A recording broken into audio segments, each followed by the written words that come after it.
السلام علیکم ناظرین اکرام، اسلام آباد میں بھی اور لاہور میں بھی بڑی گرما گرم خبریں۔ لاہور ہائی کورٹ نے خواجہ آصف کی ضمانت منظور کر لی ہے۔ اس سے قبل شہباز شریف بھی ضمانت پر رہا ہو چکی ہے۔ عمران خان کی حکومت مسلم لیگی رہنماؤں کو جیل تو بھجواتی رہی،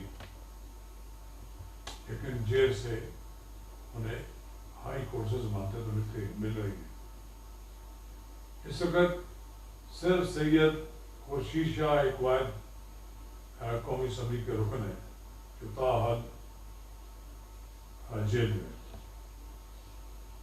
بڑی خبر ہے اسلام آباد کی آج یہ ہے کہ اسلام آباد ہائی کورٹ نے سابق وزیر اعظم اور مسلم لیگ نون کے قائد میاں نواز شریف کی العزیزیہ ریفرنس اور ایورن فیلڈ ریفرنس میں سزا کے خلاف اپیلیں خارج کر دی ہیں۔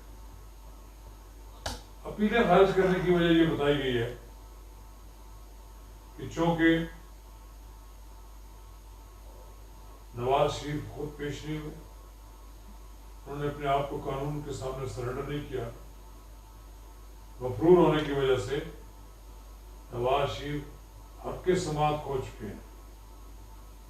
اب عدالت کے پاس نواز شریف کی اپیل مسترد کرنے کے سوا کوئی چارہ کار نہیں، لیکن عدالت نے اس بات کو بھی فیصلہ کیا ہے، ایک گنجائش رکھی ہے کہ نواز شریف عدالت کے سامنے سرنڈر کرنے اور گرفتار ہونے پر اپیل بحالی کی درخواست دے سکتے ہیں، اور پھر نواز شریف جب بھی اپیل بحالی کی درخواست دائر کریں گے تو قانون کے مطابق اس کا فیصلہ کیا جائے۔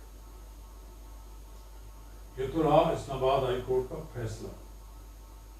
اس فیصلے کے بھی سیاسی اثرات مرتب ہوں گے۔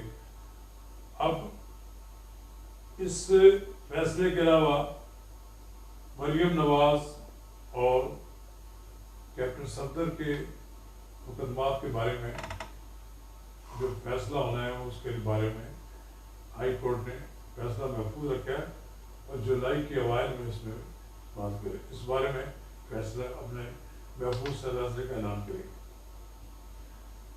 نواز شریف ملک کی سیاست کا ایک ایسا کردار ہے جس کی نفی نہیں کی جا سکتی۔ نواز شریف ایک ایسا سیاسی ایک قطب نما مینار ہے کہ جس کی طرف سب مسلم لیگی رہنما اور اپوزیشن جماعتیں دیکھتی ہیں کہ اس نے کیا فیصلہ کرنا ہے، کیونکہ آج بھی یہ ٹی وی ٹاکس میں بھی اور جگہ جگہ بھی لوگ جب بحث کرتے ہیں کہ آج اگر الیکشن ہو جائے، فری اینڈ فیئر الیکشن ہو جائے، تو پورے پاکستان میں مسلم لیگ سبیل پہ جائے گی۔ اب نواز شریف کے لیے تو پاکستان میں آنے کے راستے بند کر دیے۔ نواز شریف کی سزا ہو چکی ہے، نواز شریف ایک سزا یافتہ کے طور پر برطانیہ میں مقیم ہے، لیکن وہاں وہ آرام سے نہیں بیٹھے ہوئے، وہ بھی پاکستان کی سیاست پر گہری نظر رکھتے ہوئے۔ اب شیخ رشید صاحب جو ماضی میں بچھے جاتے تھے نواز شریف کے سامنے، بچھے جاتے تھے شہباز شریف کے سامنے، آج وہ چونکہ عمران خان کی نوکری کر رہے ہیں، وہ کہہ رہے ہیں نواز شریف کو واپس لانے کے لیے ہم کام کریں گے، کام کر رہے ہیں۔ کیا آپ خواب کام کریں گے؟ برطانوی حکومت آپ کی اس بارے میں تو کوئی بات نہیں سنی۔ البتہ مریم نواز کا یہ بیان بڑا اہم ہے، اگر اس بات کی ضمانت دی جائے کہ نواز شریف کی پاکستان میں صحت اور ان کی زندگی کی گارنٹی کی دی جائے، جیل میں ڈال کر تو ان کو زہر خورانی پر نہ کی جائے، ان کو زہر نہ دیا جائے، ان کو مارنے کی کوشش کی جائے نہ کی جائے۔ نہیں، عمران خان وزیر اعظم ہے، کہیں کہ میں ان کی گارنٹی دیتا ہوں، انہوں نے کہا وہ کل ہی نہیں بلکہ آج شام ہی لندن سے روانہ ہو جائے گے۔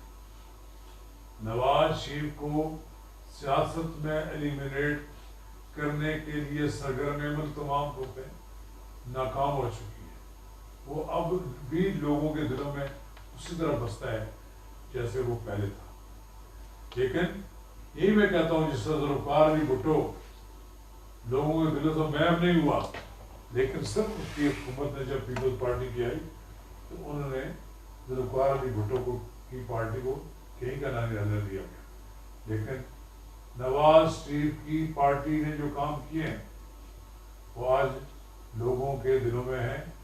لوگ موٹر ویز دیکھتے ہیں تو خوش ہو جاتے ہیں، لوگ اسپتال بنے ہوئے دیکھتے ہیں تو خوش ہو جاتے ہیں۔ 50 اسپتال بنے 5 سال 7 سال کے عرصے میں۔ اسی طرح نواز شریف نے کوئی ایسا شعبہ نہیں چھوڑا جہاں انہوں نے کام نہیں کیا۔ اب یہ کہتے ہیں کہ دیکھیں ہم نواز شریف کنوکٹڈ ہے، ہائی کورٹ نے ان کے بارے میں فیصلہ دے دیا ہے، ان کی سزا بحال ہو گئی ہے۔ ایک کیس میں تو پہلی سزا ان کو تھی، ایک میں ان کو سسپینڈ ہوئی تھی، لیکن وہ جج ارشد کا واقعہ بھی سب کو معلوم ہے کس طرح ان کو سزا دی گئی تھی، کس طرح نواز شریف کو سزا دی گئی بیٹے سے تنخواہ لینے کے جرم میں، کس طرح ان کو سزا دی گئی، کس طرح انہیں ایون فیلڈ اور العزیزیہ میں سزا دی گئی۔ بہرحال شاہد حقان عباسی جو کہ سابق وزیر اعظم ہیں اور میاں نواز شریف کے بڑے قریبی ساتھی ہیں، انہوں نے کہہ دیا ہے کہ نواز شریف کی جان کو پاکستان کا خطرہ ہے، لہٰذا وہ واپس نہیں آئیں گے، اور پاکستان تو آنا ہے ایک دن۔ نواز شریف نے سرخرو ہو کر، کامیاب ہو کر، شاید انہیں کوئی نہ اس کو روک سکے۔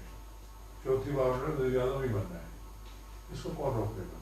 نہ میں روک سکتا ہوں نہ کوئی اور روک سکتا ہے۔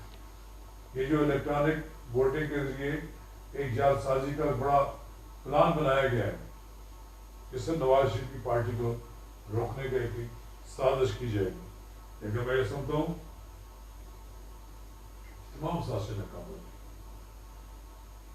فرح حبیب جو کہ نئے وزیر مملکت برائے اطلاعات و نشریات بنے ہیں، وہ بھی آئے روز بیانات جاری کر کے اپنی حاضری لگانا چاہتے ہیں۔ انہوں نے کہا کہ نواز شریف کو طبی بنیادوں پر 8 ہفتوں کی ضمانت پر جانے دیا گیا تھا، مسلسل عدم حاضری پر اشتہاری قرار دیا گیا، اب ان کی اپیلیں مسترد ہو گئی، سزائیں بحال ہو گئی۔ تو لے آئے بھائی آپ ان کو، نواز شریف کو، اگر آپ میں ہمت ہے، آپ میں جرأت ہے۔ نواز شریف بیٹھا ہے لندن میں، ہاں وہ آنکھوں، وہ تو اسٹیبلشمنٹ کی آنکھوں میں آنکھیں ڈال کر بات کرتے ہیں، انہیں لانا مشکل ہے۔ اب حکومت نے ایک اور، حکومت اور اپوزیشن کے درمیان بڑی لڑائی چل رہی ہے، تو حکومت اور اپوزیشن کے اختلافات دور کرنے کے لیے 14 رکنی پارلیمانی کمیٹی قائم کی گئی۔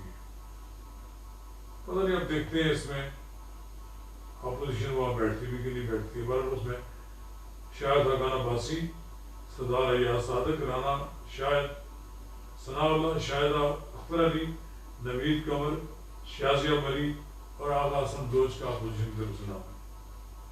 ایک بڑی خوشگوار خبر ہے کہ آصف علی زرداری نے جناب شہباز شریف کے لیے ایک نہیں 15 آموں کی پیٹیاں بھجوائی۔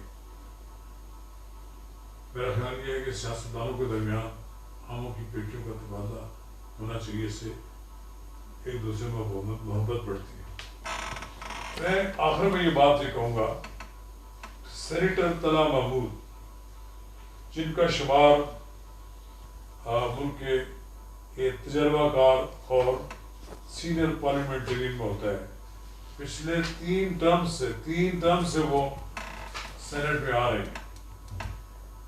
انہوں نے وہ اس وقت سینٹ کی مجلس قائمہ برائے خزانہ کے چیئرمین، قبل ازیں وہ اسٹیبلشمنٹ کے بھی رہ چکے، اس کے اسٹیبلشمنٹ ڈویژن کے بھی اور کابینہ ڈویژن کے بھی رہ چکے۔ انہوں نے یہ بات کہی ہے کہ قوم سینٹ کی کمیٹی کے اجلاس میں یہ بات کہی ہے کہ بزنس کمیٹی کو بار بار چور لگانا بند کیا جائے، بزنس کمیٹی کو عزت دیں۔ اور انہوں نے کہا کہ میں نے پوچھا ہے، میں نے پڑھا ہے کہ 2.4 ٹریلین کے نوٹسز جاری کر دیے گئے ہیں۔ انہوں نے کہا کہ بزنس کمیٹی کو عدالتوں میں نہ کھڑا کر دیا گیا تو بزنس کون کرے گا۔ انہوں نے ایک بڑے اچھے مسئلے کی طرف حکومت کی توجہ مبذول کرائی ہے، لیکن یہ بھوکی ننگی حکومت تو ہر قیمت پر لوگوں سے پیسے لینا چاہتی ہے، ایک عام آدمی سے بھی جس کو 2 وقت کی روٹی نہیں مل رہی، ایک ایسے آدمی سے بھی جس کے پاس پیسے کا پتہ نہیں۔ بہرحال یہ تو ہم یہ بھی دیکھ لیتے ہیں کہ یہ 2.4 ٹریلین کے جو نوٹسز جاری کیے ہیں وہ وصول بھی کر پاتی ہے، یا ایسے ہی دنیا کا ایک دکھاوا ہے۔ شکریہ۔